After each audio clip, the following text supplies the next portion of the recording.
Halo saudara, senang sekali saya Syahna Suartono dapat menemani Anda di Zona Inspirasi. Saudara, era transparansi dan keterbukaan menjadi tantangan tersendiri bagi lembaga pemerintah. Dan tidak terkecuali juga Dewan Perwakilan Rakyat Daerah Jawa Tengah. Nah, dengan mengusung paradigma baru, DPRD Jawa Tengah berupaya untuk menyamakan pola pikir antar anggota Dewan masa periode 2019 sampai 2024 untuk membuat aturan yang benar sesuai dengan peraturan perundang-undangan. Lantas sebenarnya seperti apa sih paradigma baru tersebut? Nah, kita akan membahasnya nih selama 30 menit ke depan hanya di Zona Inspirasi.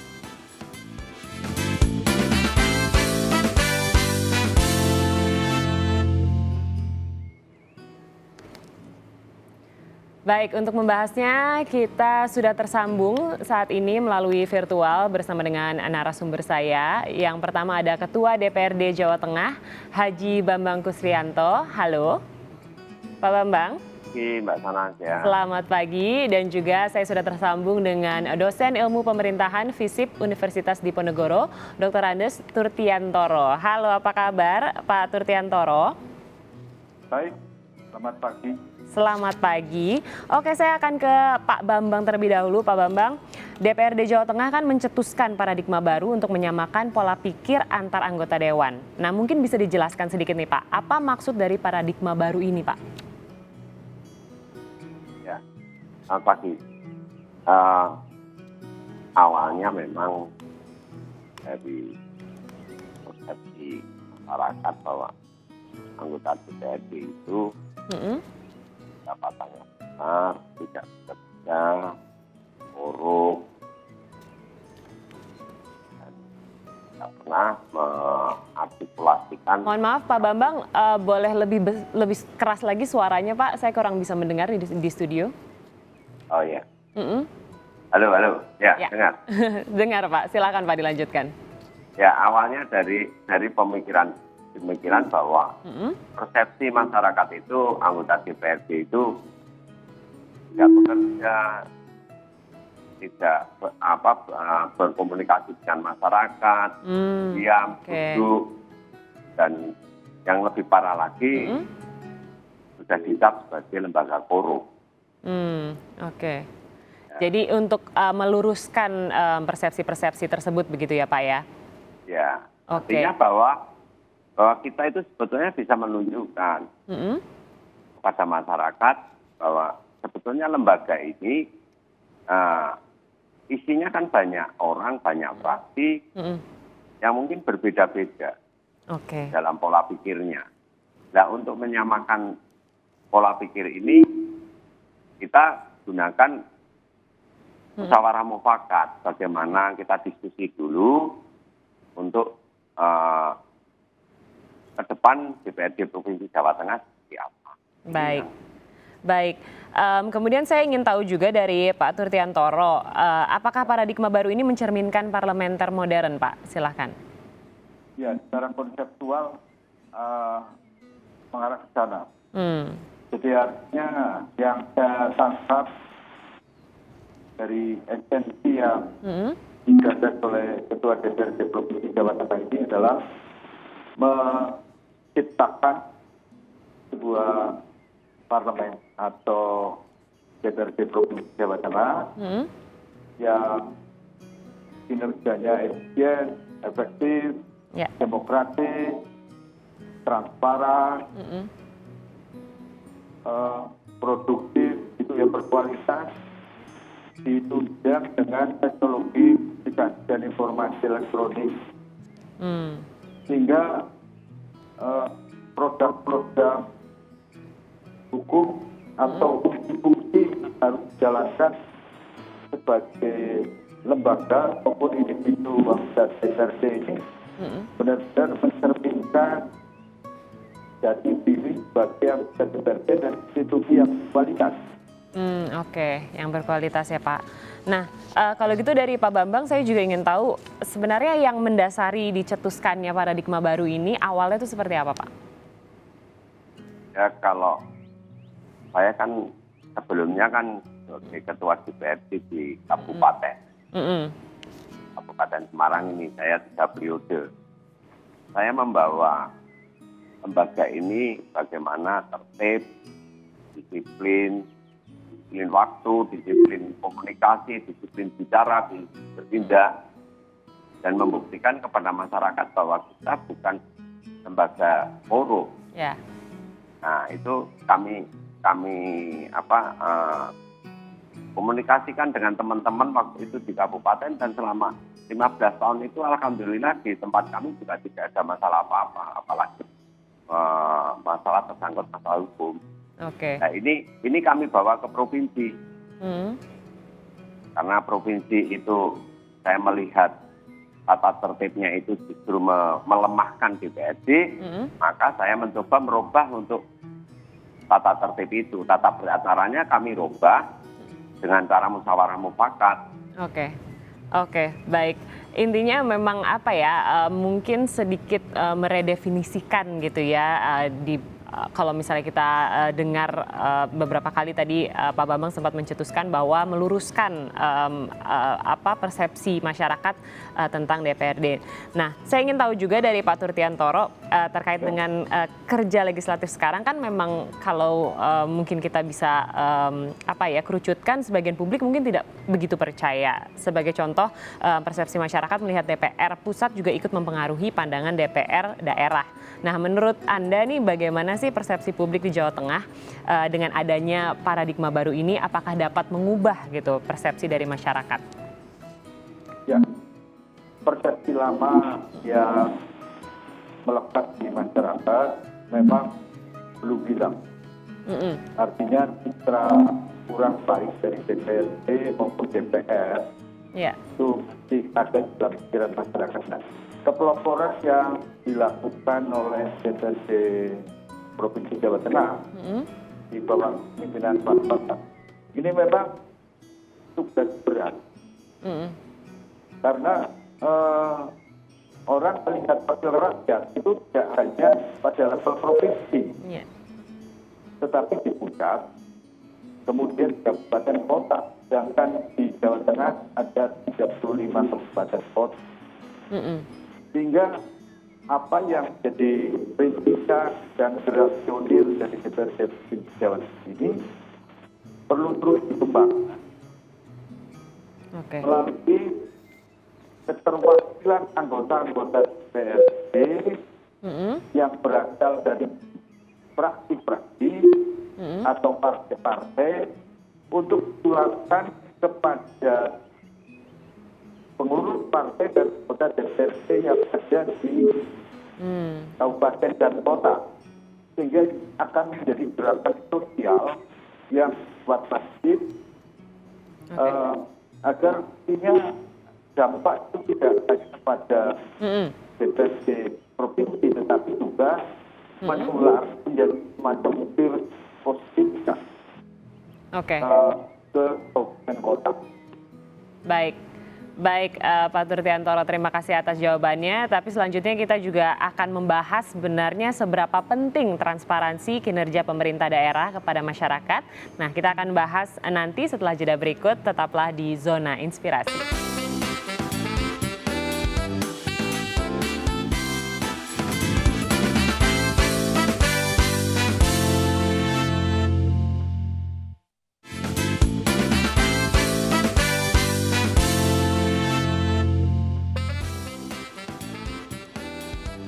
Terima kasih Anda masih menyaksikan Zona Inspirasi, dan kita juga masih ditemani oleh narasumber saya melalui virtual. Ada Bapak Bambang Kusrianto dan juga Bapak Turtiantoro. Saya akan kembali ke Pak Bambang nih. Pak Bambang, paradigma baru ini kemudian dituangkan dalam tata tertib. Mungkin boleh dijelaskan tata tertibnya seperti apa, Pak? Ya, contoh begini. Ada pasal yang menyebutkan itu bahwa rapat itu forumnya misalnya harus 2/3. Nah, 2/3 ini ternyata dibuka pertama itu nggak mencapai 2/3. Terus kemudian di skor sama, di skor 2. Kalau di skor sampai 2 kali tidak memenuhi quorum, maka itu dilanjutkan. Ini bagi saya tata tertib yang membuat anggota DPRD malas. Oke. Karena menganggap bahwa yang datang 10-20 pun tetap berjalan. Sehingga saya ganti, kalau ditunda sekali tidak memenuhi korum, ditunda 2 kali nggak memenuhi korum, maka dijadwalkan kembali. Ini satu contoh aja. Terus kemudian jam. Kita harus tertib waktu.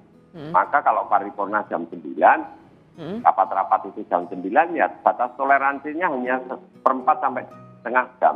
Oke. Dan itu teman-teman juga awal-awalnya juga merasa ada perubahan yang bagi mereka mungkin harus berangkat pagi-pagi, dan ternyata setelah berjalan dalam 1 tahun ini sudah menjadi biasa. Oh, oke. Jadi habit gitu ya Pak, kebiasaan. Iya. Rapat dimulai tepat waktu itu tidak terlalu lama selesai. Iya. Bayangkan kalau jam 9 dimulai jam 11, nanti ada sampai jam 1, ada sholat luhur, ada yang begini. Iya. Itu padahal kalau kita buka jam 9, jam 11 sudah selesai. Iya. Artinya tidak efektif begitu ya Pak ya kalau Ya, misalnya terlalu tidak membuang disiplin. waktu. Iya, Ya. iya, iya. Oke, tapi tujuan dibangunnya paradigma baru ini sebenarnya apa Pak? Ya, membangun citra DPRD itu Oke. melawan persepsi masyarakat. Kalau masyarakat menganggap bahwa DPRD selama ini hanya mencari pendapatan, ini kita tunjukkan bahwa kita betul-betul bekerja, betul-betul transparan. Iya. Dan saya sampaikan kepada masyarakat bahwa tahun ini saja itu APBD Provinsi Jawa Tengah tanggal 14 Oktober sudah disahkan. Oke. Itu baru pertama kali Oktober disahkan. Oke, artinya masyarakat di sini bisa mengawal begitu ya. Nah, Iya, tapi Pak, betul. apa sih transparansi yang mungkin diunggulkan oleh pemerintah daerah Jawa Tengah? Ya anggaran. Anggaran yang betul-betul APBD itu berpihak kepada kepentingan masyarakat. Ya. Jadi semua bisa membaca. Oke, pastinya ya Pak. Oke. Ya. Nah, kemudian saya ingin tahu juga dari Pak Turtiantoro nih, seberapa penting sebenarnya transparansi kinerja pemerintah daerah kepada masyarakat? Oh, penting sekali. Di era demokratisasi sekarang, itu hak-hak politik rakyat untuk mengetahui kinerja pemerintahan daerah, yaitu gubernur, DPRD, itu harus terus dikembangkan agar kepercayaan masyarakat kepada pemerintah itu semakin baik. Oke. Kita tahu bahwa kenapa muncul reformasi? Karena krisis kepercayaan masyarakat terhadap pemerintah. Ya. Ini dipulihkan, ditunjukkan dengan misalnya sebagaimana gagasan dari Pak Tua, yang saya tahu sudah cukup lama kenal sejak di DPRD Kabupaten Semarang. Dan saya senang sekali ide-ide yang diterapkan, sehingga dengan efisiensi, efektivitas, produktivitas, itu akan menghasilkan keputusan yang berkualitas. Oke. Nah inilah yang ingin saya garisbawahi. Berkualitas itu termasuk misalnya tadi sudah disinggung. Penetapan APBD murni 2021 itu tepat waktu. Oke. Artinya itu bisa dipakai sebagai acuan untuk DPRD kabupaten kota untuk mendapatkan anggaran bantuan dari provinsi. Itu sudah jelas berapa nominalnya, kemudian bisa dimasukkan di dalam APBD kabupaten kota di tahun 2021. Itu kan rentetannya ke sana, Mbak. Baik. Baik, transparansi yang memang dibutuhkan oleh masyarakat ya. Ini kan saya juga kembali lagi ke Pak Bambang nih. Ini sudah berjalan 1 tahun ini. Sebenarnya apa perubahan yang sudah dirasakan dengan adanya paradigma baru yang sudah diterapkan ini? Ya, yang kami rasakan di DPRD, ternyata teman-teman ini sudah melaksanakan tata tertib yang mereka buat sendiri bersama-sama itu dengan konsisten. Jadi rapat ya selalu tepat waktu, forumnya juga memenuhi, kemudian pembahasan-pembahasan juga sesuai dengan regulasi dan tahapannya. Oke. Jadi sekarang kalau bulan Oktober APBD Provinsi Jawa Tengah sudah disahkan, maka kabupaten kota sudah bisa mendapat informasi berapa bantuan dari provinsi untuk kabupaten A, B, C, D, sudah tahu begitu. Dan itu kita rasakan pada saat kita melakukan workshop bersama TAPD, bersama eksekutif dalam rangka membedah APBD itu ternyata antusias dari anggota DPRD banyak yang hadir karena merasa dibutuhkan untuk di forum-forum rapat itu. Oke, artinya sudah ada perubahan yang memang sudah langsung terlihat gitu ya dengan diterapkannya paradigma baru ini ya, Pak Bambang. Itu yang bisa melihat adalah teman-teman baik dari media, dari masyarakat, bagaimana perubahan anggota DPRD Provinsi Jawa Tengah. Baik. Yang bisa menilai itu. Oke, nah kemudian kembali lagi ke Bapak Turtiantoro nih, saya ingin tahu juga bagaimana menurut Anda terhadap kinerja anggota Dewan nih dari masa ke masa, karena kan kita melihat di sini ada upaya dan ada perbaikan di kinerja mereka. Ya, dulu pusat maupun daerah itu kan sering mendapat julukan dari masyarakat D5, datang, duduk, diam, duit, terus dengkur, artinya tidur ngorok. Nah ini kan citra yang sudah meluas sekali. Nah ini Jawa Tengah sedang mempelopori, termasuk tadi misalnya kita ambil contoh tentang keputusan untuk APBD murni 2021 yang tepat waktu. Itu juga sesungguhnya menguntungkan bagi seluruh anggota DPRD yang berasal dari dapil-dapil kabupaten kota. Karena dia bisa mengusung informasi, bahkan mengklaim, ini loh perjuangan saya hingga kabupaten kota di dapilnya sudah bisa memperoleh informasi awal tentang berapa besaran bantuan provinsi dan bisa dimasukkan dalam APBD Kabupaten Kota tahun 2021 sehingga anggota DPRD dari dapil itu juga citranya menjadi baik. Itu kan sebuah proses yang terus bertahap harus kita bangun. Baik. Nanti nular kepada DPRD Kabupaten Kota. Oke, baik. Berarti kita melihat ada perbaikan di sini dan saya juga ingin tahu mengenai implementasinya. Nanti kita akan perbincangkan sesaat lagi. Kita akan jeda sebentar. Jangan kemana-mana, tetaplah di Zona Inspirasi.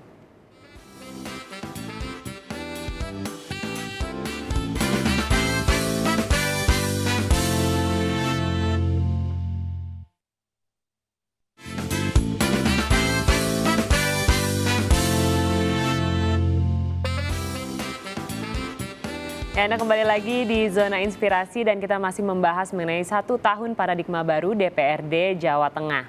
Masih bersama dengan Pak Bambang dan juga Pak Turtiantoro. Saya akan kembali ke Pak Bambang. Pak Bambang, mengenai implementasinya nih, pastinya ada reward dan punishment. Nah, mungkin boleh dijelaskan bentuk punishment-nya itu seperti apa? Kalau ini kami sampaikan, kami ulang lagi, sedikit saja. Bahwa dengan batas waktu APBD itu disahkan oleh kabupaten kota maupun provinsi itu batas waktunya 30 November. 30 November, oke. 30 November. Nah, 30 November itu ternyata Jawa Tengah 14 Oktober sudah disahkan. Kan 1 bulan sebelum deadline waktu 1 bulan lebih sudah disahkan. Dan ini di Indonesia baru Jawa Tengah loh. Nah, baru Jawa Tengah. Nah, kalau dikatakan bahwa ini satu prestasi, mendapatkan reward, bagi kami ya kepercayaan masyarakat rewardnya. Yeah. Kalau teman-teman anggota DPRD ini mendapatkan reward ya dari masyarakat. Dari masyarakat. Iya. Oke, itu kinerjanya rewardnya. seperti apa. Kalau ternyata reward and punishment itu sebetulnya bisa kita ukur nanti 5 tahun. Oke. Dipilih kembali atau tidak, itu dihukum oleh masyarakat. Oke. Iya. Berarti langsung ke masyarakat begitu ya Pak, Langsung ke yang masyarakat, memberikan iya. reward dan punishment-nya. Oke, selanjutnya dari Pak begini Turtian. Mbak, mohon Ya? maaf. Kalau misalnya kita bicara reward untuk DPRD, itu sudah kewajiban. Kalau baik itu ya sudah memang kewajibannya baik. Oke. Jadi kita mencoba membuat satu gebrakan bahwa DPRD itu bukan hanya duduk, bukan hanya diam, bukan hanya tukang stempel, tapi betul-betul membahas. Betul. Oke, betul-betul kerja begitu ya Pak Bambang. Iya. Oke, selanjutnya dari Pak Turtiantoro, saya ingin tahu juga apa harapan Bapak ke depannya dengan adanya paradigma baru ini Pak? Ya, itu menjadi virus. Saya pinjam seorang sosiolog ya. Jadi virus need for achievement. Oke. Need for achievement atau NA gitu. Dorongan hati untuk maju. Dorongan untuk maju. Dorongan untuk maju. Dan itu menyebar. Menyebar ke kabupaten kota di Jawa Tengah. Kemudian DPR pusat itu ada juga wakil-wakil yang berasal dari Jawa Tengah. Itu diharapkan menular ke pusat. Walaupun di pusat mungkin tingkat kesulitannya lebih tinggi gitu ya. Oke. Tapi seenggaknya sudah ada ada pembuka gitu ya Pak ya, bisa ditularkan ada gitu pembuka. ya. Oke. Dan masyarakat harus mengawal ini terus. Oke, baiklah. Oke, terakhir dari Pak Bambang, harapannya ke depannya bagaimana Pak? Singkat saja. Ya, harapan kami mudah-mudahan lembaga yang kami pimpin ini, DPRD ini dipercaya oleh masyarakat. Oke. Stigma bahwa DPRD itu hanya duduk diam dan korup Bisa itu hilang, bisa hilang. Baik. Itu harapan kami hanya satu-satunya itu dipercaya oleh masyarakat saja kami sudah puas.